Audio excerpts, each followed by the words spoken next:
Ce soir, je veux partager avec nous un message que j'ai intitulé « Réalité après la croix ». Les réalités qui définissent notre expérience après la croix. La croix n'est pas un bois. La croix est un mystère que Dieu lui-même a institué. Et la réalité de ce mystère est que la croix est un lieu où il y a eu une fin. Et ce lieu où il y a eu une fin est devenu un nouveau commencement. C'était le lieu où la fin de l'ancienne création a été établie, et c'était aussi le lieu où le voyage de la nouvelle création a commencé. Donc la croix est le lieu de la mort, pourtant c'est le lieu de la résurrection. Et donc, il est important pour un croyant d'avoir une compréhension approfondie du mystère de la croix. Quand vous traitez du sujet de la croix, il y a une dimension historique, parce que les historiens savent aussi quelque chose sur la croix. Si vous demandez à un historien sur le mystère, le fonctionnement de la croix, il vous dira que c'est le système de jugement des Romains, que quand ils veulent donner à un criminel la forme la plus élevée de jugement, ils introduisent la croix comme un moyen de dissuasion pour toute autre personne qui veut imaginer ce crime. Quand vous voyez la façon dont un homme était crucifié, il était mutilé à un point où il perd l'essence de l'humanité, c'est le plus grand jugement que l'humanité ait jamais connu. Et donc, d'une perspective historique, la croix révèle un type de jugement. En fait, le mot « excruciating », qui est la définition du plus haut genre de douleur, a été dérivé du mot « cruciate ». Et le mot « cruciate » est du mot « cruci », et le mot « cruci » est le mot « crucifixion ». Donc, quand nous parlons de la croix, nous essayons de définir la forme la plus élevée de douleur que l'humanité puisse jamais expérimenter. Et c'était une forme de jugement que les Romains donnaient au plus haut genre de criminels. Donc, c'est une perspective historique. Mais ce pourquoi nous sommes rassemblés ici pour célébrer n'est pas le jugement des Romains. Parce qu'au-delà du jugement des Romains, il y a une dimension spirituelle à la croix. Parce que dans le contexte de la divinité, il y a un concept appelé expiation. Dans le concept d'expiation, quand le péché est commis, un prix doit être payé afin que le péché soit enlevé. Parce que les esprits ne peuvent pas pardonner. Aucun esprit n'a la capacité de pardonner. Pas Dieu, pas Satan. Quand un esprit vous dit « je t'ai pardonné », vous devez comprendre qu'un prix a été payé pour votre offense. Et donc, quand Dieu traitait de l'humanité, il voulait pardonner à l'homme. Mais vous voyez, parce que le pardon n'est pas une possibilité, Dieu avait besoin d'une substitution qui prendra la place de l'homme. Et donc, la croix est devenue le lieu où le sacrifice substitutif qui était requis pour que le péché de l'homme soit enlevé a été fourni. Donc, à la croix, un mystère a eu lieu. Le pécheur a été enlevé.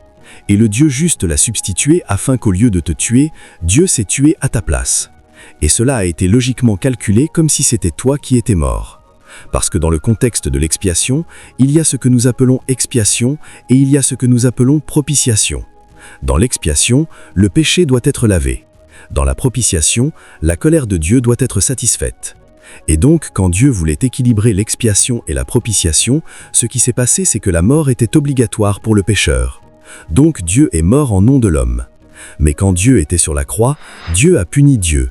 La punition que Dieu aurait mise sur l'homme pour satisfaire la colère de Dieu, Dieu a mis cette punition sur Dieu. Donc pendant que Dieu souffrait, Dieu était satisfait. Pendant que Dieu était en douleur, Dieu était heureux. Parce que d'un côté, la seule façon dont je peux avoir la paix avec l'homme était de le tuer. Donc Dieu a mis la douleur de la mort sur Jésus. Donc par implication, Dieu se punissait lui-même pour toi, afin que tu ne meures pas. Et quand Jésus mourait, le sang qui est sorti de lui est devenu le gage qui a lavé ton péché. Donc pendant que Jésus était sur la croix, il était sur la croix pour toi, afin qu'il prenne ta douleur. Puis le sang qui est sorti de lui, il a porté ce sang et t'a lavé afin que tu puisses être purifié de péché. Donc c'était sur la croix que le jugement a été passé. Mais en même temps, c'était sur la croix que la miséricorde a été révélée. J'espère que quelqu'un peut me comprendre ce soir. J'espère que quelqu'un peut le saisir ce soir. J'espère que quelqu'un l'attrapera ce soir. Le mystère est robuste. Comment Dieu a décidé de devenir homme? Seul Dieu savait comment c'était possible. Mais c'est pourquoi il est appelé Dieu. Quand il est devenu homme, la croix était le seul lieu où il pouvait prendre la place de l'homme. Parce que l'homme déchu était un criminel. L'homme déchu était un meurtrier. L'homme déchu était un menteur. L'homme déchu était un voleur. Tout ce qu'il méritait était la mort. Mais vous voyez, quand Dieu voulait tuer l'homme, il y avait une contradiction en Dieu. La colère de Dieu disait « le salaire du péché est la mort ». Donc l'homme doit mourir. Quand Dieu voulait tuer l'homme, la miséricorde de Dieu disait « la miséricorde prévaut sur le jugement ». Donc d'un côté, Dieu voulait tuer le pécheur. D'un autre côté, Dieu ne pouvait pas tuer le pécheur. Parce que pourquoi sa verge disait « tue-le », sa miséricorde disait « ne le tue pas ». C'était impossible à réconcilier. Donc l'amour de Dieu a commencé à parler. L'amour de Dieu est ce qui a motivé Dieu à descendre de son trône. Était ce qui a motivé Dieu à enlever le vêtement de la divinité. Était ce qui a motivé Dieu à entrer dans le ventre d'une femme. L'amour était ce qui a fait que celui que les anges adorent pour toujours et à jamais, pour quitter le trône d'adoration pour entrer dans le ventre d'une femme pour souffrir là-bas pendant 9 mois. Dieu est devenu affamé. Dieu est devenu vulnérable. L'amour était celui qui parlait. Parce qu'il y avait une contradiction. Colère disait « meurs ». Il est mort là. Miséricorde disait « ne meurs pas ». Tu étais inclus en lui. Donc tu l'as échappé. Et l'amour disait « quelqu'un doit intervenir ». Donc Dieu est intervenu par lui-même. Il n'aurait pas pu appeler une autre personne pour intervenir. Donc la croix est un mystère. Elle équilibre la colère, la miséricorde et l'amour. Et tout cela mis ensemble est la sagesse de Dieu. Vous savez pourquoi ? Parce que quand Jésus était pendu sur la croix, Satan pensait qu'il l'avait vaincu. Il ne savait pas qu'en mourant, il gagnait. Ils disent si les princes de ce monde avaient connu, ils n'auraient pas crucifié le Seigneur de gloire.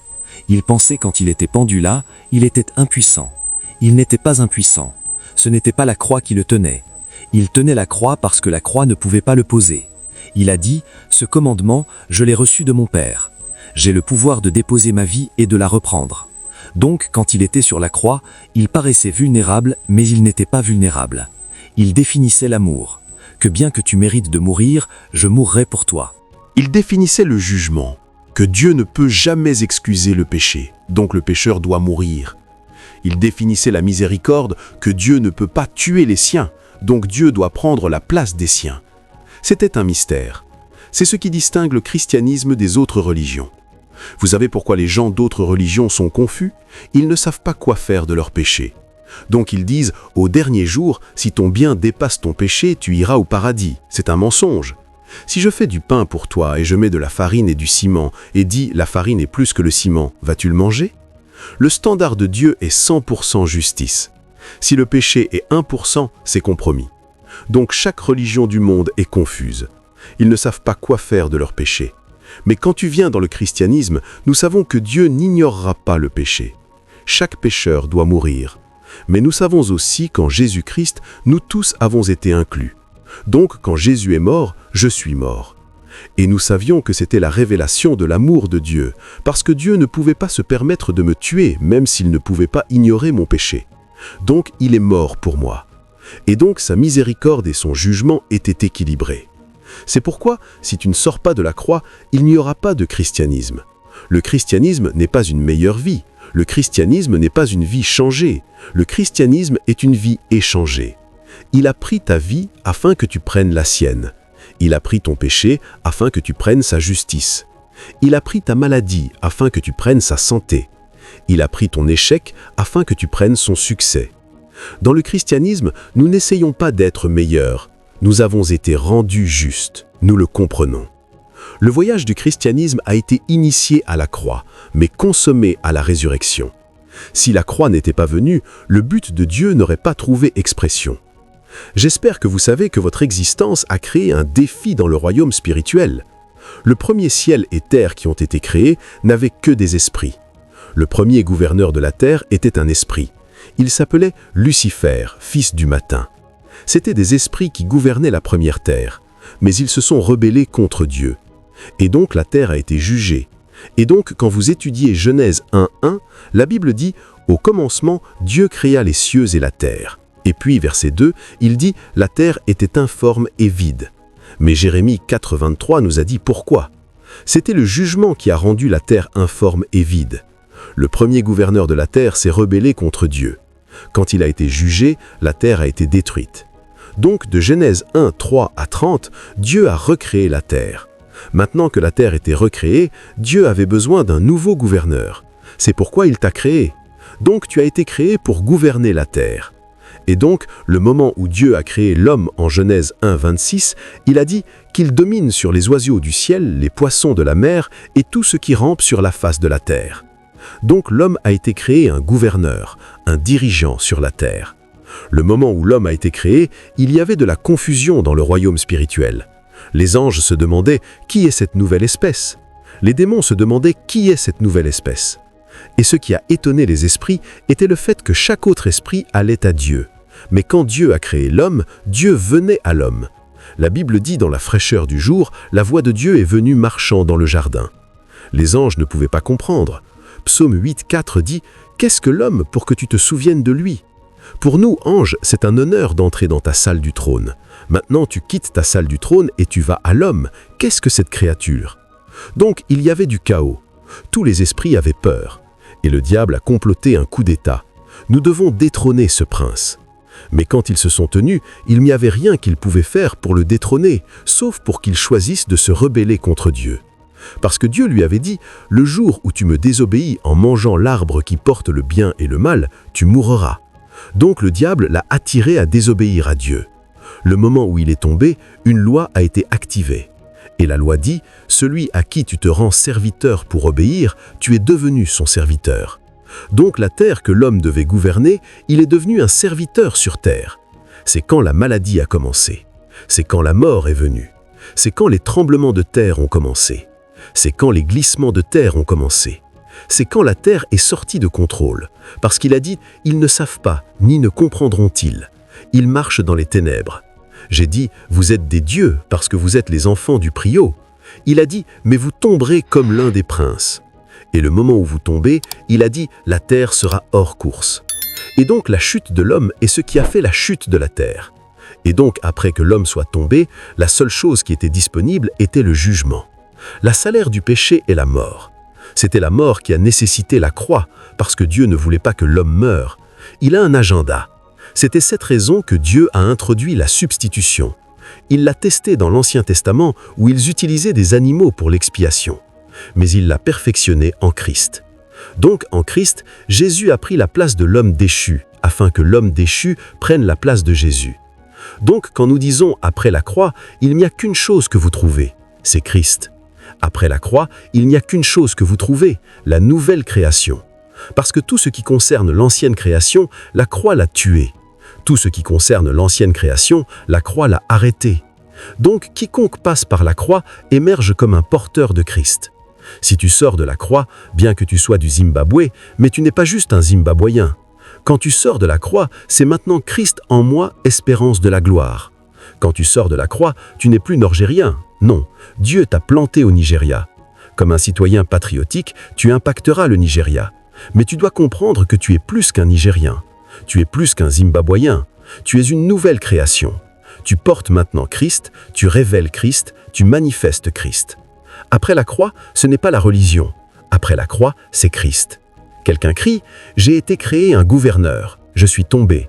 Tout ce que je méritais était la mort. Mais Dieu, dans sa miséricorde, Dieu, dans son amour, a refusé que je meure.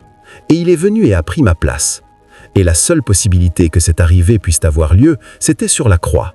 Donc sur la croix, Jésus était tendu là pour Michael. Sur la croix, Jésus était tendu là pour toi. L'image sur la croix, c'est toi en Christ. Il était tendu là à ta place. Ce n'est pas le criminel, tu étais le criminel. Ce n'est pas le meurtrier, tu étais le meurtrier. Ce n'est pas le menteur, tu étais le menteur. La Bible dit « Il a fait celui qui n'a connu aucun péché devenir péché pour nous, afin que nous devenions la justice de Dieu. » Donc, avant la croix, il n'y a rien que je puisse faire pour être comme Dieu. Même si j'essayais d'être bon, même si j'essayais d'être juste, la Bible dit « Ma justice est un chiffon souillé. » Mais après la croix, à cause de ce que Jésus a fait, je deviens comme Dieu. À cause de ce que Jésus a fait, je deviens la justice de Dieu. À cause de ce que Jésus a fait, je deviens une expression d'une dimension de Dieu. Après la croix, ce n'est pas une religion. Après la croix, c'est la nouvelle création. Et donc, ce matin, je veux vous montrer quelques caractéristiques de la nouvelle création. Je veux vous montrer qui vous êtes. Savez-vous pourquoi le premier homme est tombé ? Le premier homme est tombé à cause de deux choses. Il ne savait pas qui il était et il ne savait pas ce qu'il avait. Si la nouvelle création ne sait pas non plus qui il est et ce qu'il a, il sera encore un serviteur même s'il est supposé être en Christ. Lisez votre Bible. Le moment où Dieu a créé l'homme, Genèse 1, 26, il a dit « Faisons l'homme à notre image, selon notre ressemblance ». Donc l'homme avait l'identité de Dieu sur lui, mais il ne savait pas. Quand Satan est venu, Satan lui a dit « Si tu manges du fruit, tu seras comme Dieu ». Bonjour. Comment a-t-il été fait ? il a été fait comme Dieu, mais il ne savait pas. Non, tu n'as pas besoin de manger le fruit pour être comme Dieu. Tu as été créé comme Dieu. Faisons l'homme à notre propre image. Savez-vous pourquoi, après la croix, les gens sont encore démonisés? Ils ne savent pas qui ils sont. Savez-vous pourquoi, après la croix, les gens sont encore malades? Ils ne savent pas qui ils sont. La même astuce que Satan a utilisée pour Adam est ce qu'il utilise encore pour la nouvelle création. C'est pourquoi vous devez savoir qui vous êtes. Vous n'avez pas besoin de manger du fruit pour être comme Dieu. Vous avez été créé comme Dieu. Oh, comme j'aurais souhaité qu'Adam sache. Quand Satan lui a dit « Dieu sait que le jour où tu manges de cet arbre, tu seras comme lui », il aurait dit à Satan « Non, je suis déjà comme lui. J'ai été créé comme lui. Je suis son image. Je suis sa ressemblance. » La tentation aurait fini. Donc, la première raison pour laquelle l'homme est tombé était parce qu'il ne savait pas qui il était. Et la Bible dit « L'homme en honneur qui ne le sait pas est comme les bêtes du champ qui périssent ».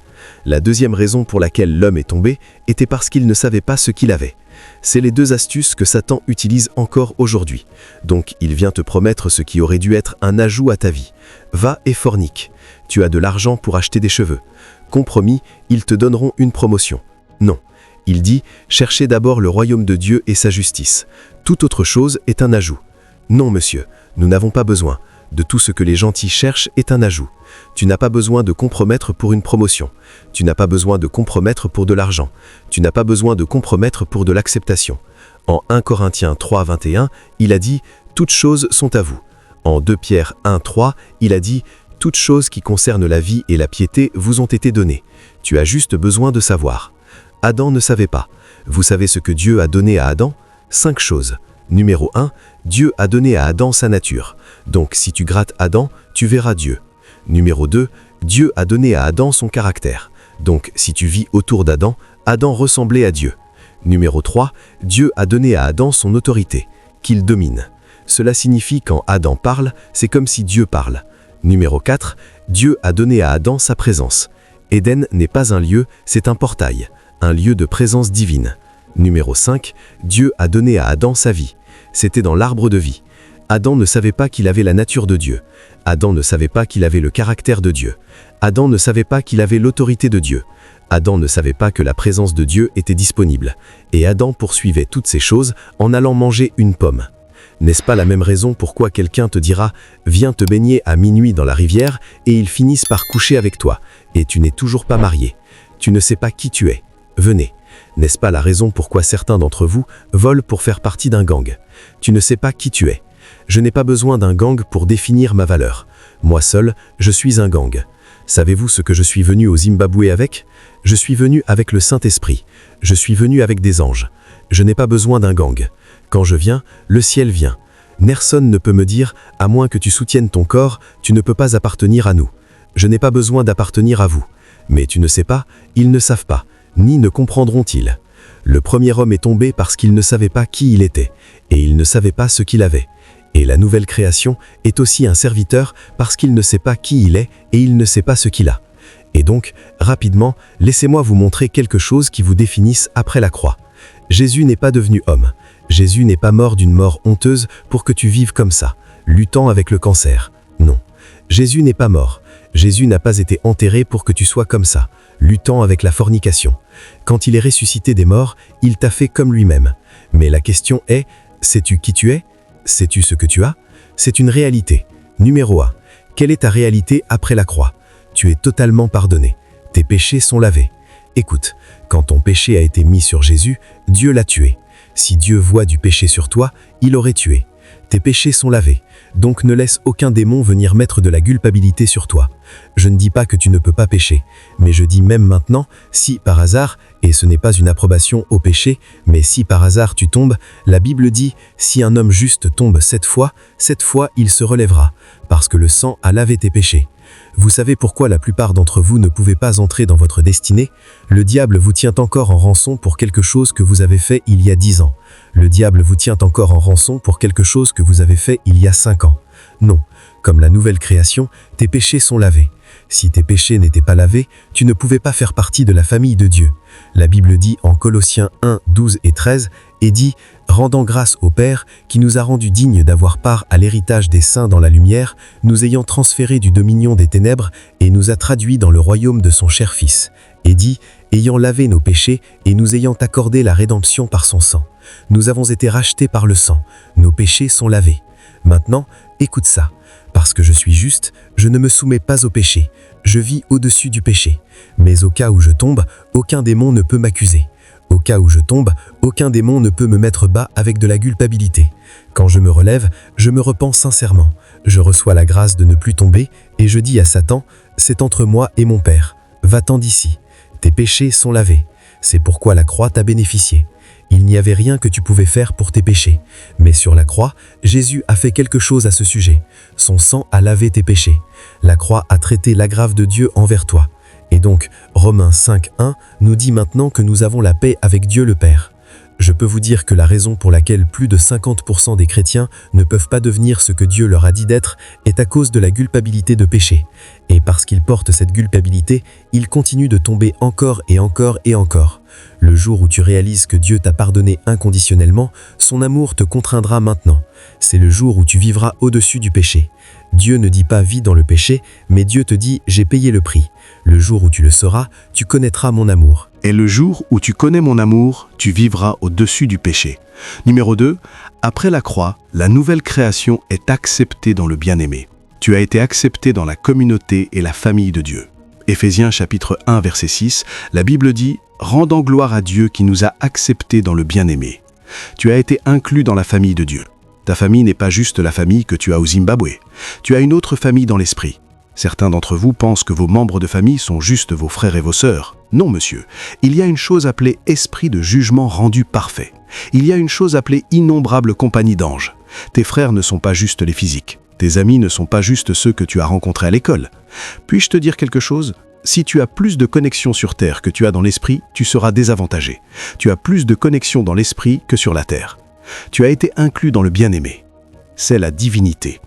Et pas juste dans le bien-aimé, mais dans le royaume de Christ. Colossiens 1:12 dit « Il nous a traduits dans le royaume de son cher Fils ». Tu as été accepté en Jésus. Je me demande pourquoi certains chrétiens ont la dépression. Moi, dépression. Non, tu ne peux pas m'attraper là. Ce jeune homme a brisé mon cœur. Et tu la trouveras pleurant, pleurant, pleurant pendant 3 semaines. Elle a même pris des médicaments pour se tuer. Non, monsieur, le jeune homme n'a pas brisé ton cœur. Le jeune homme ne te connaît pas. Le jeune homme a perdu hors du destin. Tu es un cadeau pour lui. C'est sa perte, pas ta perte.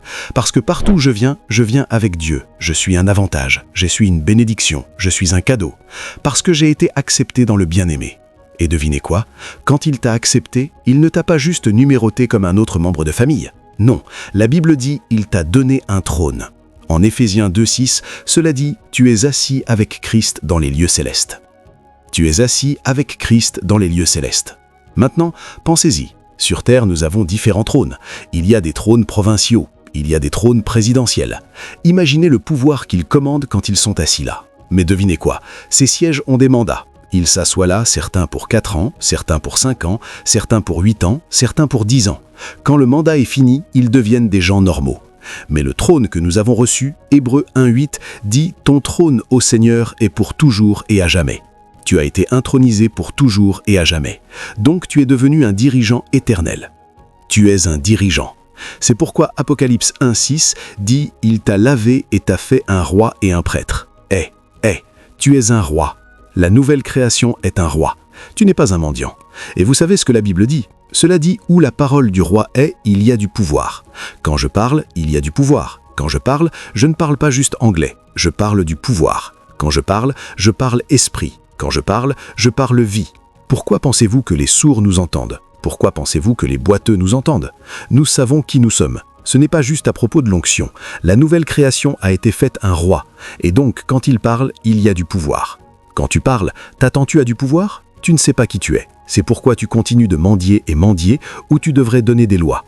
Voyez, quand vous quittez Méga 8, vivez avec une compréhension. Je suis l'enfant du roi. J'ai été fait un roi. Quand je parle du pouvoir. Quand je parle vie. Quand je parle esprit. Des choses arrivent quand je parle. Ce n'est pas pour les prophètes, ce n'est pas pour les apôtres, c'est pour la nouvelle création. Jésus a dit « Ces signes suivront ceux qui croient ». Partout où nous allons, des signes nous suivent. Imaginez, je viens au Zimbabwe et je repars. Il n'y a pas de signes. Ce n'est pas possible. Des signes et merveilles doivent arriver ici cette nuit. Ce n'est pas parce que je suis un apôtre. Non, je suis un roi. il m'a lavé, il m'a fait un roi. Et où la parole du roi est, il y a du pouvoir. Très bientôt je parlerai ici, les démons obéiront. Démons. Les esprits m'entendent, ils obéissent quand je parle. La maladie m'entend, ils obéissent quand je parle. Les circonstances m'entendent, ils obéissent quand je parle. Et ce n'est pas à cause de moi, c'est parce que je suis une nouvelle création. La même autorité que j'ai, tu l'as aussi. Tu es assis avec Christ dans les lieux célestes.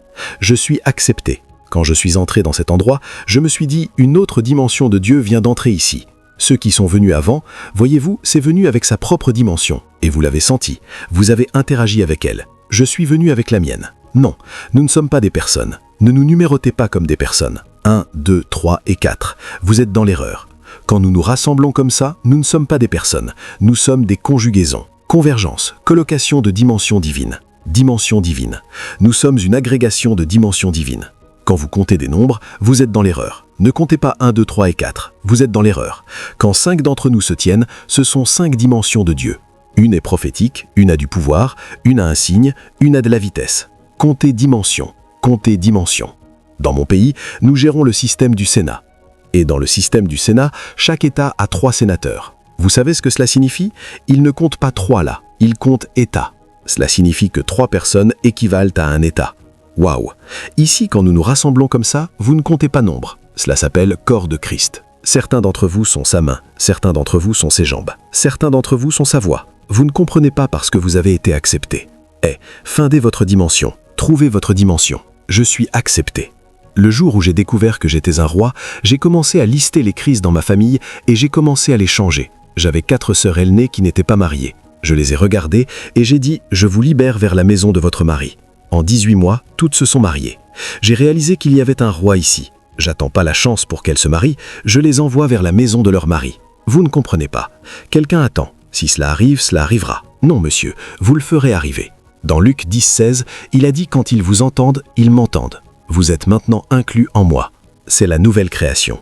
Pouvons-nous aller plus loin? Pouvez-vous en prendre plus? Êtes-vous sûr? Tournez-vous vers quelqu'un et dites « Vous regardez un roi. Je suis assis avec Christ dans les lieux célestes. Mes mots portent du pouvoir. Je ne parle pas juste, mon baza. Non, mes mots portent du pouvoir. Mes mots portent la vie. Mes mots portent l'esprit. Parce que je suis une nouvelle création. Je fais partie de lui. Je suis un avec lui. » Laissez-moi venir une minute. Ce qui aurait dû déclencher l'émerveillement était quand il regarde la nouvelle création. La nouvelle création est une plus grande merveille que l'étoile. La nouvelle création est une plus grande merveille que la lune. La nouvelle création est la réplique de Dieu. C'est la divinité exprimée à travers l'humanité. La nouvelle création est la plus grande merveille du monde. Voyez, quand cette vérité vous frappera, elle vous intoxiquera. Quand vous parlez à partir d'aujourd'hui, vous parlerez avec conscience. Vous ne direz jamais « je ne sais pas quoi faire ». Ô Dieu, qu'est-ce qui nous arrivera? Jamais. Vous ne vous lèverez jamais et direz « nous sommes finis ». Nous finis? Jamais. Nous ne finissons pas. Nous sommes connectés à une source éternelle. Vous ne direz jamais « je suis sans espoir ». Jamais. S'il n'y a pas d'espoir, utilisez vos mots pour créer de l'espoir. Vos mots portent du pouvoir. Allez vérifier Dieu. Quand la terre était sombre et il y avait du chaos, avez-vous déjà lu? Et ils ont dit. Dieu a dit. Oh, qu'est-ce que nous faisons? Nous sommes finis? Non. Il a dit, l'Esprit de Dieu se mouvait sur la face des eaux et Dieu a dit que la lumière soit. S'il y a des ténèbres, appelez la lumière. C'est ce que vous faites quand vous savez que vos mots portent du pouvoir. Vous créez le changement. Imaginez si une personne malade apparaît devant moi maintenant et je dis « Qu'est-ce que nous faisons ?» Non, c'est la mauvaise chose à dire. Ce que vous faites, c'est, vous dites « Sois guéri » parce que vos mots portent du pouvoir. C'est la nouvelle création. Numéro 3, la nouvelle création a la vie de Dieu en vous. La vie que Dieu a qui le rend Dieu, il a mis cette vie dans la nouvelle création. Vous savez ce que cela signifie? Cela signifie que la nouvelle création n'est pas dans la classe humaine. Vous savez quand vous sortez sur le marché demain, parce que vous avez une tête, une oreille, 2 oreilles, un nez, ils pensent que vous tous êtes les mêmes. Écoutez, l'homme normal a 2 vies en lui. Il y a une vie dans son sang. C'est ce qui fait fonctionner la main. La Bible dit en Lévitique 17:11, « La vie de la chair est dans le sang. » Nous tous l'avons. L'homme normal a la vie dans son âme. C'est ce qui lui donne l'intelligence. Dieu a soufflé le souffle de vie dans ses narines. Genèse 2:7, il est devenu une âme vivante. Donc, il y a la vie du sang et la vie de l'âme. Chaque être humain l'a. C'est pourquoi vous n'avez pas besoin de Jésus pour comprendre la physique. Vous n'avez pas besoin de Jésus pour comprendre la chimie. C'est la vie de l'âme. Vous n'avez pas besoin de Jésus pour être un inventeur. Les Saint-Esprit peut vous inspirer. Mais sans Jésus, vous pouvez étudier la physique et l'ingénierie. Mais vous voyez, après Genèse 2:7, il y a Genèse 2:9. Dieu a planté un autre arbre appelé l'arbre de vie. Le développement de l'homme ordinaire n'était pas complet. Il a la vie du sang, la vie de l'âme, mais il n'a pas la vie de l'esprit qui l'amène dans la classe de Dieu. Quand Jésus est venu, l'arbre de vie qu'Adam n'a pas mangé, il l'a ramené à nous. Donc, en Jean 3:16, il a dit « Car Dieu a tant aimé le monde qu'il a donné son Fils unique, afin que quiconque croit en lui ne périsse point, mais qu'est-ce qui l'empêche de périr, mais d'avoir quoi? La vie éternelle, la vie de Dieu. » En 1 Jean 5:11, il a dit « C'est le témoignage ». Si vous lisez jusqu'au verset 13, il a dit « Dieu nous a donné la vie éternelle ». Il a dit « Cette vie est dans son Fils ». Il a dit « Quiconque a le Fils a la vie ». Il a dit « Ces choses, je les ai écrites pour vous, afin que vous sachiez que vous avez la vie éternelle. » Donc, la vie qui était en Jésus est la vie qui est en vous maintenant. C'est pourquoi vous parlez à Dieu et vous entendez Dieu. Cela signifie que vous êtes dans la classe de Dieu. Vous êtes dans la catégorie de Dieu. Certains d'entre vous ont des chats. Votre chat vous a-t-il déjà parlé? Même si vous mettez le chat dans votre salon, le chat n'est pas dans votre classe. Le chat ne peut pas vous parler. Il ne peut pas parler votre langue, parce que le chat n'est pas dans votre classe. Vous êtes dans une classe plus élevée que le chat. Pouvez-vous envoyer votre chat à la banque? Le chat peut faire votre course. Le chat n'est pas dans votre classe. Même certains d'entre vous qui ont des chevaux, le cheval peut être plus grand que vous, mais le cheval n'est pas dans votre classe. Vous êtes dans une classe plus élevée. Mais vous voyez, quand Dieu a créé la nouvelle création après la croix, afin d'amener la nouvelle création à la classe de Dieu, il lui a donné sa vie. Donc je peux parler à Dieu, non seulement en langue humaine, en langue de Dieu. Quand vous parlez en langue, vous parlez la langue des esprits, parce que vous avez été élevé à la classe de Dieu. Et quand Dieu parle, vous pouvez entendre. Et vous n'entendez pas seulement Dieu, Dieu peut vous envoyer faire ce que Dieu voulait faire. Vous pouvez faire la course de Dieu. Ce que je fais ici, c'est ce que Jésus aurait fait s'il était ici. Donc, je fais la même chose que Jésus aurait fait. Pourquoi est-ce possible? J'ai été amélioré à la classe de Dieu. J'ai été amélioré à la classe de la divinité. En 2 Pierre 1:4, la Bible dit « Il nous a fait pour devenir participants de sa nature divine ». Nous sommes participants de la divinité. Vous êtes dans la classe de Dieu. Vous savez, votre problème, vous pensez que vous êtes juste un homme. Vous pensez que vous êtes juste un Zimbabwéen. Et donc, les choses qui arrivent aux Zimbabwéens vous arriveront. Remerciez Dieu que vous soyez du Zimbabwe. C'est un honneur d'être de cette nation. C'est une grande nation. Comme un citoyen patriotique, vous voulez voir le nouveau Zimbabwe, le grand Zimbabwe. Mais rappelez-vous, vous êtes un ambassadeur ici. Vous avez été envoyé ici du ciel. Vous appartenez à une autre classe. Vous appartenez à une autre dimension. Vous appartenez à une autre dispensation. Vous savez ce que cela signifie? Tout ce qui peut arriver à Dieu peut vous arriver. Et tout ce que Dieu peut faire, vous pouvez le faire en Dieu. C'est pourquoi la nouvelle création vit au-dessus de la maladie. Parce que quand Jésus marchait sur la terre, il n'était pas malade. Pourquoi n'était-il pas malade? Est-ce parce qu'il prenait des médicaments? Il n'y a rien de mal à prendre des médicaments. Mais il y avait une vie qui alimentait Jésus. Donc Jésus travaillait très dur, mais il était fort. Il y avait quelque chose en lui que la maladie ne pouvait pas dompter. Avez-vous déjà lu que Jésus était démonisé? Un démon a possédé Jésus et ils essayaient de chasser le démon. Les démons ne peuvent pas le posséder. Il est dans une classe plus élevée que les démons. Il est dans une catégorie supérieure aux démons. Quand Dieu vous a donné sa vie, il vous a amené à la classe de Dieu. Vous savez pourquoi Jésus dit « Vous devriez imposer les mains aux malades, ils guériront » Les hommes imposent-ils les mains aux malades et ils guérissent? Non, les hommes ne peuvent pas faire cela. Seul le divin peut faire cela. Donc, il y a quelque chose à propos de votre main. Votre main n'est pas juste pour manger de la nourriture désormais. Il y a de la vie dans votre main. Quand vous touchez le malade, quelque chose de Dieu sort de vous. C'est ce que Jésus vous disait. Pourquoi Jésus vous a-t-il dit « Allez chasser les démons » Avant que Jésus vienne, personne ne chassait les démons. Ce qu'il faisait dans l'Ancien Testament, c'était l'exorcisme. Donc, vous venez, vous jouez une musique que le démon aime et vous dirigez le démon dans la direction de la musique. Personne n'avait l'autorité de dire à un esprit « sors ». Mais après que Jésus est venu, il nous a améliorés à la classe de Dieu. Il dit « En mon nom, ne persuadez pas les démons, ne conseillez pas les démons, ne suppliez pas les démons, chassez-les. Ils n'ont pas le choix que de partir. » J'étais en train de prêcher en Australie il y a 3 semaines et je leur ai dit, quand l'affiche de la réunion a été publiée, ils n'ont pas dit « Hommes, venez », ils ont invité tout le monde et chaque être. Mais devinez quoi? Seulement les hommes sont venus. Vous savez pourquoi? Les autres animaux ne pouvaient pas se rapporter à ce niveau. Vous savez, quand le prophète a annoncé cette réunion, même les chiens étaient invités, les vaches étaient invitées, chaque chose vivante au Zimbabwe était invitée. Pourquoi les chiens ne sont pas venus? Pourquoi les ânes ne sont pas venus? Parce que la classe où l'information a été passée, les chiens ne peuvent pas s'interagir avec elle, les vaches ne peuvent pas interagir avec elle, les ânes ne peuvent pas interagir avec elle. Quand une vache voit une affiche, elle ne sait pas ce que cela signifie.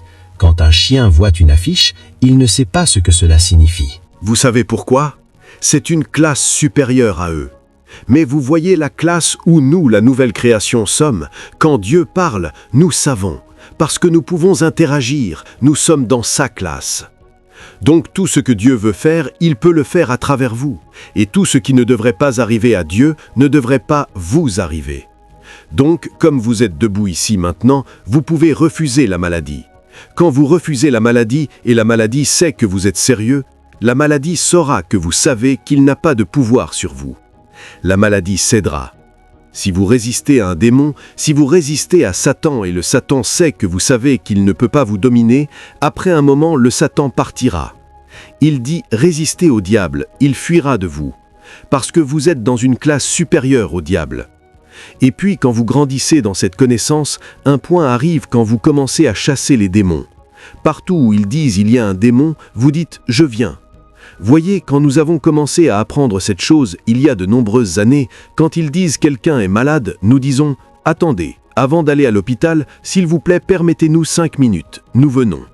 Quand ils disent quelqu'un est démonisé, nous disons « Attendez ». Vous savez ce que nous faisions? C'est appelé cela. Nous faisions des pratiques. Nous apprenions comment fonctionner comme Dieu. Et donc nous venons à l'endroit où les gens sont démonisés. Nous parlons en langue. Quand l'endroit est chargé, nous commençons à commander aux démons. Commander aux démons. Nous avons vu des gens se comporter comme des chiens. Nous avons vu des gens se comporter comme des serpents. Et nous chassions les démons et ils devenaient normaux. Aujourd'hui, nous avons compris cette chose tellement que même sans parler, dimanche dernier, ils ont amené une jeune dame à l'église qui était folle. Quand je marchais vers elle, elle a commencé à crier « Lumière, lumière, lumière ». Voyez, la chose sort maintenant de vous. Parce que maintenant vous portez la divinité. Écoutez-moi, quand vous entrez dans votre bureau, ce n'est pas juste vous qui entrez. Dieu est entré. Quand vous entrez dans votre maison, ce n'est pas juste vous qui êtes entré. Dieu est entré. Parce que vous opérez maintenant avec sa vie. Vous fonctionnez dans sa classe. Vous êtes comme lui. Vous savez, le problème avec nous, nous avons maîtrisé la religion, mais nous n'avons pas touché la réalité. Donc quelqu'un peut prier comme quelqu'un peut marcher comme quelqu'un peut s'habiller comme quelqu'un peut parler comme quelqu'un. Mais il n'a pas encore réalisé que le Dieu qui compte est en lui. Je dis à mon peuple, le christianisme n'est pas une religion, c'est la divinité manifestée à travers l'humanité. Êtes-vous conscient que la vie en vous est la vie que Jésus avait quand il marchait sur la terre? Et que si Jésus ne pouvait pas être malade, vous pouvez vivre au-dessus de la maladie? Êtes-vous conscient que la vie que vous avez est la même vie que Jésus avait, que les circonstances ne pouvaient pas le dompter? Et vous aussi, si vous savez, vous ne pouvez pas être dompté. Vous n'avez pas besoin d'acheter du sel d'un prophète pour avoir la domination. Vous n'avez pas besoin de vous baigner dans la rivière à minuit nu pour avoir la domination. Quel business avez-vous à aller nu? Vous avez été vêtu de gloire. La vie en vous est si forte que même quand vous parlez, cette vie coule. Il a dit, les mots que je parle, ils sont esprits, ils sont vivants. J'aurais aimé pouvoir enlever cette chose et la planter en quelqu'un. Cela vous intoxiquerait, monsieur. Quelqu'un est venu à moi et m'a dit que j'avais besoin d'aller dans mon village et ramasser du sable. Allons pour 40 jours de jeûne. J'ai dit qu'est-ce que je fais avec du sable? Je vis du ciel. Je suis assis avec Christ dans les lieux célestes. Je n'ai pas besoin de sable nulle part. Partout où je marche m'appartient. Il a dit partout où la plante de vos pieds posera est à vous. Le moment où j'entre dans ce village, je prends le contrôle. Je n'ai pas besoin de ramasser du sable. Devinez quoi? Même ce Zimbabwe que j'ai entré, j'ai pris le contrôle. Si je commence quelque chose ici, donnez-lui 2 mois, cela deviendra grand. C'est une compréhension. Et quelqu'un comme vous dit encore, ils me combattent dans mon bureau. Qui est-ce? N'avez-vous pas lu? Il a dit quand ils se rassembleront, ils tomberont pour vous. Il a dit chaque langue qui s'élève contre vous en jugement, vous. Il n'a pas dit Dieu, il dit vous condamnerez. Qui se lève contre vous? Parfois, quand vous priez, vous montrez au diable votre ignorance. Seigneur, s'il vous plaît, ils veulent me tuer. Vous tuer? Savez-vous la vie que vous avez? Comment peuvent-ils vous tuer? Comment peuvent-ils tuer la vie de Dieu en vous? La vie que vous avez a déjà passé par la mort. Elle vous a été donnée après la résurrection. Ils ne peuvent pas vous tuer. Ne donnez pas trop de crédit à Satan. Vous avez la vie divine. Vous opérez dans la classe de Dieu. C'est pourquoi quand vous vous montrez, la présence de Dieu vient. Quand vous vous montrez, la puissance de Dieu vient. Parce que Dieu ne peut pas se renier. Quand il vous a donné sa vie, il vous a donné ce qui le rend qui il est. C'est pourquoi vous êtes un enfant de Dieu. Ce n'est pas un cliché. Cela signifie que vous êtes né de Dieu. Vous portez la vie de Dieu. Vous n'avez pas besoin d'être un apôtre pour manifester des signes. L'apostolat est un appel, c'est une mission. Les signes et merveilles sont pour chaque croyant. Si 10 d'entre vous attrapent ce que je dis, en 3 mois, le Zimbabwe sera sans dessus-dessous. Quand je savais cela, j'enseignais dans une école secondaire. J'entrerai dans l'école. Celui-ci a de l'asthme, chassez les démons. Les étudiants étaient baptisés dans le Saint-Esprit. L'école a connu un réveil. Je n'avais pas besoin d'une chaire, c'était de l'école secondaire. J'ai commencé à voyager dans les nations. J'étais enseignant de chimie quand j'allumais le réveil. Nous chassions les démons. J'enseignerais de la chimie dans une classe, je m'arrêterais et commencerais à opérer dans la parole de connaissance. Il y a de la vie, monsieur. Je n'ai pas besoin d'une chair pour manifester. Partout où j'entre avec cette vie. Si vous venez à un endroit, avez-vous besoin d'une chair pour être humain? Vous venez en tant qu'humain. C'est votre vie. Maintenant, vous portez la vie divine. Vous n'avez pas besoin d'une chair pour manifester Dieu. Partout où vous vous montrez, Dieu se montre. Qu'est-ce que vous pensez que Christ est mort pour? Pour vous amener à une religion? Vous pensez que c'est pourquoi Christ est mort? Dieu voulait se manifester à travers vous. Maintenant, Christ l'a amené en vous. Vous le laissez se manifester. Sinon, vous paralyserez Dieu en vous. Sinon, vous emprisonnerez Dieu en vous. Certains d'entre nous ont fait de Dieu un prisonnier parce que nous l'enfermons en nous. Nous ne voulons pas qu'il se manifeste. Numéro 4, comme je commence à conclure, la nouvelle création porte le Saint-Esprit. Il y a un esprit en vous. Oh, vous n'êtes plus chair de chair, vous portez un esprit. Oh, je prie par un esprit, je parle par un esprit. La Bible dit, il y a un esprit dans l'homme. Le souffle du Tout-Puissant lui donne la compréhension.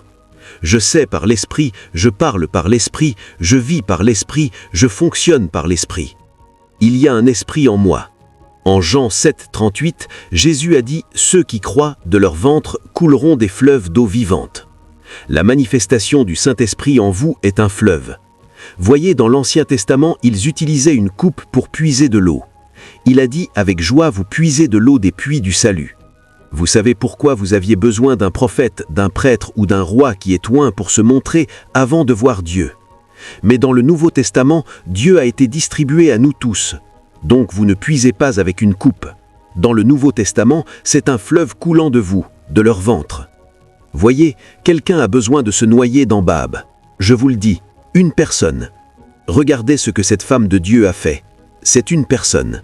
Regardez la multitude. C'est ce dont nous parlons. Imaginez s'il y en a 10 comme elle. Cela signifie que vous pouvez décider un jour, organiser une réunion, 10 d'entre vous, et tout le Zimbabwe s'arrêtera. Même le président, quand il veut faire quelque chose, il vérifiera avec vous au cas où vous auriez un programme, parce qu'il sait que votre programme peut perturber son programme. Vous savez-vous de quoi nous parlons? Vous n'êtes pas un individu. Vous êtes une nation. Vous n'êtes pas un individu. Vous êtes une ville posée sur une colline qui ne peut pas être cachée. Vous n'êtes pas un individu. Vous êtes un fleuve coulant d'une fontaine. De leur ventre coulera, coulera, coulera. Des fleuves d'eau vive. Laissez-le couler. Laissez-le couler. Vous savez ce que Jésus a dit? Acte 1, 8. Tenez-vous jusqu'à ce que vous soyez revêtus de puissance d'en haut. Luc 24, 49. Acte 1, 8. Pas beaucoup de jours à partir de maintenant, vous recevrez le Saint-Esprit et quoi? Et la puissance. Ce qui coule de vous est la puissance. Avez-vous été dans une pièce avant où il y a de l'eau et ils mettent un fil nu sur le sol? Vous savez ce qui arrivera? L'électricité commencera à couler. Il y a quelque chose qui coule de vous. C'est appelé puissance. La puissance coule de vous. Vous n'êtes pas juste conscient. Il y a un débordement de puissance. L'être Dieu, puissance, il vit en vous. Il coule de vous. Vous savez, le problème, vous n'êtes pas conscient. Certains d'entre vous cherchent la puissance où vous êtes déjà un paquet de puissance. Vous cherchez la puissance quand vous êtes déjà un paquet de puissance. Quand le Saint-Esprit est venu en vous pour faire de vous une nouvelle création, il vous a transformé en un vase de puissance. Vous êtes un vase de puissance. Savez-vous pourquoi Satan vous apporte la peur? Il sait le jour où vous savez il est en difficulté. Oh, le jour où vous savez que si vous imposez vos mains sur le malade sera guéri, Satan sera en difficulté. Satan sait que le jour où vous savez que si vous parlez, les choses changeront, il sera en difficulté. Donc, qu'est-ce que Satan fait? Il vous entoure de peur afin que vous n'imposiez jamais vos mains, afin que vous ne parliez jamais. Mais une génération se lève d'ici qui imposera les mains sur les malades, qui parlera et créera. Une génération se lève. Je sais, je sais, je sais, je sais. Je porte la puissance. Je suis un vase de puissance. Je parle puissance. Je libère la puissance. Je communique la puissance. Je porte l'esprit de puissance. Je ne suis pas une victime. Je suis un champion. Je suis un vainqueur. Il y a quelque chose en moi. Je le sais. Oh, il ne veut même pas que vous essayiez. Donc, quand le Saint-Esprit vous disait « Impose les mains sur cette personne », impose les mains, impose les mains. Vous vouliez y aller, vous avez eu peur. Vous avez imposé la puissance. Quelque chose allait mal. Dieu a mis une parole dans votre bouche. Il a dit « Parle, parle ». Vous vouliez parler, vous avez eu peur. Vous vous êtes tu. Vous avez coupé la puissance. Oh, Dieu sait que dans 2 semaines, vous allez avoir besoin de libérer la puissance. Donc 1 semaine plus tôt, il vous a poussé dans le jeûne et la prière. Vous vouliez prier. Satan a apporté la distraction. Vous n'avez pas prié. Vous avez coupé la puissance. Le danger de la puissance est que la puissance peut être présente, mais si vous la coupez, elle ne coulera pas. La plupart d'entre nous portons la puissance pour ressusciter les morts, mais nous ne l'avons pas connectée, nous ne l'avons pas libérée. C'est pourquoi la nouvelle création, il y a 4 choses à propos de lui. Numéro 1, il parle. La nouvelle création n'est pas silencieuse. Paul a dit en 2 Corinthiens 4, 13, « Selon ce qui est écrit, ils ont cru et ont parlé. Nous, ayant le même esprit de foi, nous croyons, nous parlons. Parce que si vous ne parlez pas, vous ne pouvez pas libérer la puissance. » Jésus a dit, « Les mots que je parle, ils sont esprits et ils sont vivants. » Nous parlons. Oh, nous parlons. Parce que nous créons le changement par le parler. Nous l'avons appris. Nous l'avons appris de Dieu. Quand il a créé la terre et la terre était dans les ténèbres, Dieu ne s'est pas tu.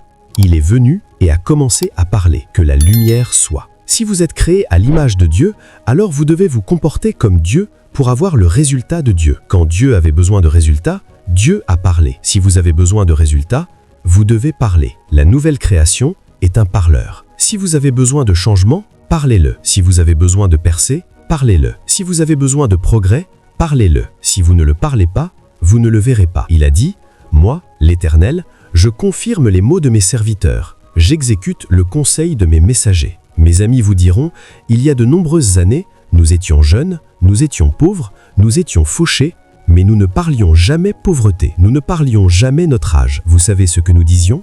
Nous secourons les nations. Oh, nous disions que les nations se rassembleront pour nous entendre. Je ne suis pas surpris que vous soyez rassemblés. Non, vous n'êtes pas venus ici par hasard. Je vous ai amené ici en parlant. Je vous ai parlé il y a 10 ans. Je vous ai parlé il y a 15 ans. Vous n'avez pas le choix que de vous rassembler. Nous déclarons que les nations se rassembleront. Aujourd'hui, nous venons d'Australie, nous allons en Allemagne, nous allons à Londres et au Zimbabwe. C'est de nation en nation. Ce n'est pas de la chance, c'est de la prophétie. Même des eaux sonnées se lèveront quand vous parlez. Si vous ne parlez pas, les eaux resteront secs. Mais quand vous parlez, des eaux sonnées peuvent devenir une armée. Je sais que personne ne s'est marié dans votre famille. Que dites-vous? Je sais que les gens sont malades. Je sais que les gens meurent. Que dites-vous? Vous ne pouvez pas arrêter la mort sauf si vous parlez vie. Il a dit, La vie et la mort sont au pouvoir de la langue. Quel est le pouvoir de la langue? Les mots. Quand vous parlez, vous libérez la vie, vous libérez la puissance, vous portez la vie, vous portez la puissance, vous portez l'esprit, mais vous les libérez en parlant. Certains d'entre nous, nous sommes rejetés, nous sommes silencieux, nous sommes malades, nous sommes silencieux, nous sommes fauchés, nous sommes silencieux. Comme l'homme à la piscine de Bethesda, vous resterez là, mais je prophétise sur quelqu'un, vous sortez ce soir, vous sortez ce matin, vous sortez ce matin. Vous sortez ce matin. Je vous fais sortir par la puissance des mots au nom de Jésus. Vous savez pourquoi nous sommes où nous sommes? Certains d'entre vous ont parlé la peur depuis 10 ans. Certains d'entre vous ont parlé l'échec depuis 10 ans. Certains d'entre vous ont parlé la défaite depuis 10 ans. Certains d'entre vous ont parlé la mort depuis 10 ans. Donc la vie est en vous. L'esprit est en vous. La puissance est en vous. Mais vous l'avez enfermé. Oh non. À partir de ce matin, vous parlerez vie, vous parlerez progrès. N'entendez pas. Ne dites pas « je suis jeune ». Ne dites pas « je suis juste une femme ». Ne dites pas « je suis noir ». Il n'importe pas. Ce qui importe, c'est la vie de Dieu est en vous. L'Esprit de Dieu est en vous. La puissance de Dieu est en vous. C'est ce que vous devriez libérer. La semaine dernière, j'étais à Manchester. Un homme blanc britannique a été appelé pour me présenter. L'homme avait presque 2 fois mon âge et quand il m'a présenté, il a dit qu'il m'a entendu l'année dernière et à partir de l'année dernière, il est devenu mon étudiant. Il s'est assis pour prendre des notes quand je parlais. Il n'a rien à voir avec votre couleur de peau. Maintenant, il est un grand homme. Je ne suis pas Souzal, c'est un père de ça, Jonor. Mais c'était ses mots. Il a dit « Je suis votre fan maintenant ». Comment un homme blanc peut-il être le fan d'un homme noir? Cela signifie que la couleur n'importe pas. Comment un aîné peut-il être le fan d'un jeune homme? Cela signifie que l'âge n'importe pas. Il dit de la bouche des bébés et des nourrissons, tu as ordonné la force. Oubliez votre âge, oubliez votre genre, oubliez votre race. Concentrez-vous sur la puissance. Concentrez-vous sur la vie. Concentrez-vous sur l'esprit. Concentrez-vous sur la gloire. C'est ce que vous avez. Ne soyez pas juste excités. Comprenez ce que je vous enseigne. Il y a un esprit en vous. Il y a de la vie en vous. Il y a de la puissance en vous. Ne parlez pas la peur, parlez la foi. Ne parlez pas la mort, parlez la vie. Ne parlez pas la défaite, parlez le succès. Parlez, parlez, parlez gloire. Vous vous portez là en parlant. Tout ce que Dieu a dit est devenu. Dieu l'a vu, c'était bon. Dieu n'attendait pas de le voir pour parler. Dieu l'a parlé en existence avant que Dieu le voie. La nouvelle création est un parleur. Numéro 2, la nouvelle création prie. Voyez, il y a quelque chose en vous, mais vous avez besoin d'être chargé pour le manifester. Comprenez-vous? La prière est un point de charge. Votre téléphone peut avoir Internet. Votre téléphone peut avoir lampe torche. Votre téléphone peut avoir capacité de faire appel. Votre téléphone peut avoir un bloc-notes. Mais toute cette fonctionnalité ne fonctionnera pas jusqu'à ce qu'il soit déchargé. Si le téléphone est éteint, il n'y aura pas d'Internet. Même si vous avez des données, il n'y aura pas de torche. Il n'y aura pas de bloc-notes. Il n'y aura pas d'appel. Vous avez la vie, vous avez la puissance, non? Vous avez l'esprit. Mais si vous n'êtes pas chargé, cela ne se manifestera pas. Donc la Bible dit, en vous édifiant sur votre foi la plus sainte, belle, Saint-Esprit. Écoutez, l'homme mourant a la vie en lui. Il n'est juste pas chargé. Batterie à plat. Élisée est mort, a été enterré, ses os ont ressuscité le mort. Vous êtes celui qui dit « j'échoue, j'aurais aimé que quelqu'un m'aide ». Il y a de la puissance en vous, mais vous n'êtes pas chargé. Vous n'êtes pas chargé. Vous êtes celui qui dit « je n'ai pas de faveur ». Partout où je vais, la porte est fermée, pas de chemin. Vous avez l'accès, mais vous n'êtes pas chargé. Il dit « vous, bien-aimés, en vous édifiant sur votre foi la plus sainte ». Verset 20, priant dans le Saint-Esprit. En Luc 18, 1, cela dit « les hommes doivent toujours prier et ne pas défaillir ». Quand les hommes arrêtent de prier, ils commencent à défaillir. Donc, un homme qui porte la puissance peut être opprimé. Un homme qui porte la vie peut mourir. Un homme qui a l'accès peut être rejeté. Quel est le problème? Il n'est pas chargé. C'est un jour qui attend l'Éternel. Ils renouvellent leur force. Ils s'élèvent avec des ailes comme des aigles. Vous avez des choses en vous, mais elles ne se manifesteront pas jusqu'à ce que vous chargiez. Comment chargez-vous? En priant dans le Saint-Esprit. J'espère que vous savez, dans le naturel, certains d'entre vous, après avoir chargé votre téléphone, parce que vous savez que vous ne retournerez peut-être pas où il y a de l'électricité à temps, vous portez une batterie externe pour soutenir le téléphone. Quelle est votre batterie externe dans le naturel? Comme vous priez, vous jeûnez, vous méditez, parce que vous devez être chargé. Vous ne savez pas quand vous avez besoin de faveur. Cela peut être pendant que vous marchez dans la rue. Un président peut passer. Vous avez besoin de faveur pour l'arrêter. Mais si vous n'êtes pas chargé, comment la faveur peut-elle couler? Une porte est devant vous, mais vous avez besoin de discernement. Si vous n'êtes pas chargé, comment pouvez-vous le voir? C'est pourquoi c'est un risque de ne pas être chargé. Certains d'entre nous, quand nous quittons la salle de prière, même pendant que nous conduisons, pendant que nous marchons, de temps en temps, mes amis le savent, ils vous diront « Nous vivons jeûnant ». Je leur ai dit « Mes ailes doivent être actives à tout moment. Je ne sais pas quand j'ai besoin de voler. Je ne peux pas me permettre de ne pas être chargé. Cela doit être sur torche, doit être sur coup, doit passer par tout, doit être sur pleine fonctionnalité, mais cela prend de la charge. Certains d'entre vous qui me regardent ici, la mesure de puissance que vous portez est plus que moi qui vous parle. Certains d'entre vous qui me regardent ici, le niveau de faveur que vous avez est plus que moi qui vous parle. Certains d'entre vous qui me regardent ici, le niveau d'accès que Dieu vous a donné est plus grand que tous les ministres ici. Mais quel est le problème? Vous êtes à plat. Batterie est morte. Donc tout ce que vous avez besoin de faire est d'activer la batterie, comme vous commencez à prier. La Bible dit « Dès que Sion a enfanté, elle a mis au monde ses enfants. Dès que Sion a enfanté, Élie savait le secret. Il a dit au roi « Il y aura abondance de pluie. » Après qu'il ait parlé, il est allé et s'est agenouillé et a fait descendre la pluie. La pluie ne se produit pas juste, nous la prions vers le bas. Il a dit, quand votre nuage est plein de pluie, alors il se vide sur la terre.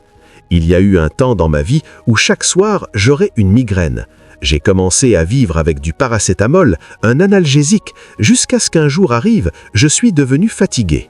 C'était sur l'autel de prière que cette chose a cassé. J'ai besoin de prêcher chaque soir. Imaginez, chaque soir j'ai mal à la tête. Comment prêcher l'évangile? Mais il y avait de la vie assez pour avoiler la mort. Cela a pris de la charge pour sortir. Qui vous a dit que vous êtes vaincu? Qui vous a dit que vous êtes un échec? Qui vous a dit que vous êtes faible? Non, vous n'êtes pas chargé. Si vous chargez, vous serez choqué de qui vous êtes. Il y a un niveau à desquels vous chargerez, la maladie vous quittera. Je vous le dis, les tumeurs disparaissent, les douleurs s'évanouissent, les os peuvent être réparés. Je vous dis, ce qui est en vous est trop pour ce monde. La Bible dit, même l'éternité est dans votre cœur. Vous portez trop, mais vous ne pouvez pas fonctionner quand vous êtes à plat. Il y a eu un temps quand j'étais à plat. Les démons pouvaient m'opprimer, les circonstances pouvaient me refuser des opportunités, les hommes pouvaient m'opprimer jusqu'à ce que je commence à charger. Un point arrivera, vous deviendrez comme du gaz. Ils ne peuvent pas vous piéger. Ils vont au sanctuaire, ils vous cherchent, ils ne peuvent pas vous trouver. Quand ils appellent maintenant votre nom, le feu apparaîtra. Puis ils se demandent, quel genre d'homme êtes-vous? Vous êtes devenu comme votre Dieu. Vous êtes devenu comme votre Créateur. Numéro 3, comme je conclus, la nouvelle création prend des actions de foi. Quand vous parlez, quand vous priez, agissez. Si vous n'agissez pas, vous ne verrez pas de résultat. Ne dites pas « je suis guéri » et restez couché. Non, ce n'est pas la nouvelle création. Quand vous dites « je suis guéri », vous vous levez. Quand vous dites « je suis guéri », vous vous levez. Quand vous dites « des portes se sont ouvertes pour moi », vous sortez. Quand vous dites « je suis favorisé », vous faites des demandes. Si vous ne prenez pas d'action, vous vous êtes trompé vous-même. La nouvelle création prend de l'action. Il a dit « les croyants qu'il n'y a qu'un seul Dieu ». Jacques 2, 19, 20 et 26, il a dit « tu fais bien ». Le diable croit aussi et tremble. Il a dit « mais ô homme vain, la foi sans les œuvres est morte ». Il a dit « comme le corps sans l'esprit est mort, de même aussi la foi sans les œuvres est morte ». Ne parlez pas juste, prenez de l'action. Prenez de l'action. Certains d'entre vous se sont enfermés trop longtemps. Ouvrez cette porte, sortez. Votre avenir est dans votre sortie. Ne vous cachez pas. La Bible dit, ne soyez pas seulement un auditeur de la parole.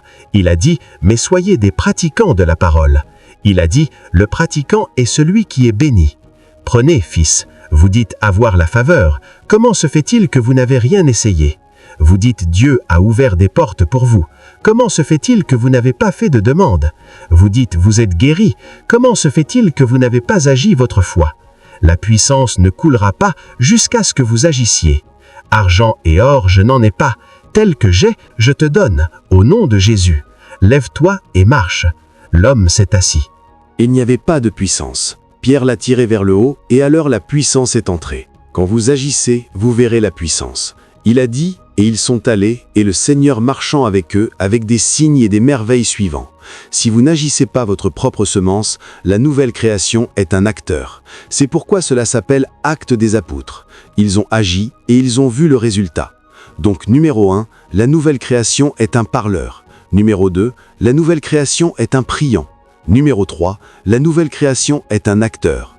Devenez un parleur, un priant et un acteur, et vous verrez la puissance de Dieu. J'ai reçu presque 3 heures, donc je voulais passer du temps à enseigner. Maintenant l'enseignement est fini, c'est le temps pour les pratiques. Écoutez-moi, ce que nous vous enseignons n'est pas un mensonge. Le Saint-Esprit le prouve. Quand je vous dis vous êtes pardonné, je ne vous ai pas menti. Quand je vous dis que vous êtes accepté en Dieu, je ne vous ai pas psyché. Quand je vous dis à la résurrection vous avez reçu la vie de Dieu, vous avez reçu l'Esprit de Dieu et la puissance de Dieu.